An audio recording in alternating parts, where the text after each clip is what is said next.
Okay, this is the second in our series. We talked about these special triangles. Now, why have I called them exact value triangles? Well, let's have a look at them. I've got 30 degrees, 60 degrees, and 45 degrees in these triangles, which means I can now figure out what sine, cos, and tan are for each of those three. In fact, I can get cosec, sec, and cot as well for them. So as an example, let's look at 30 degrees. If I'm going to get sine 30 degrees, I'm going to go opposite over hypotenuse.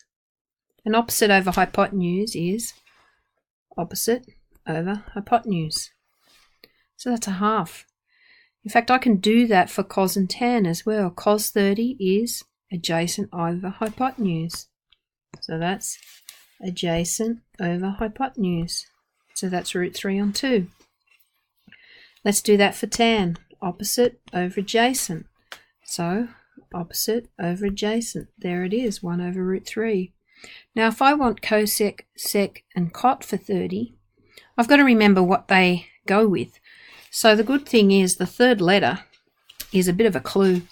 So see how I've underlined it? So cosec goes with 1 over sine, sec goes with 1 over cos, and cot goes with 1 over tan. So that third letter is kind of a little giveaway.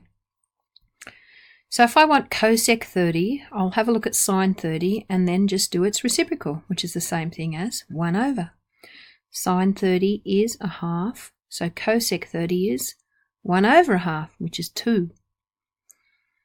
Sec 30 is 1 over cos 30. Cos 30 is root 3 on 2, so sec 30 is 2 on root 3.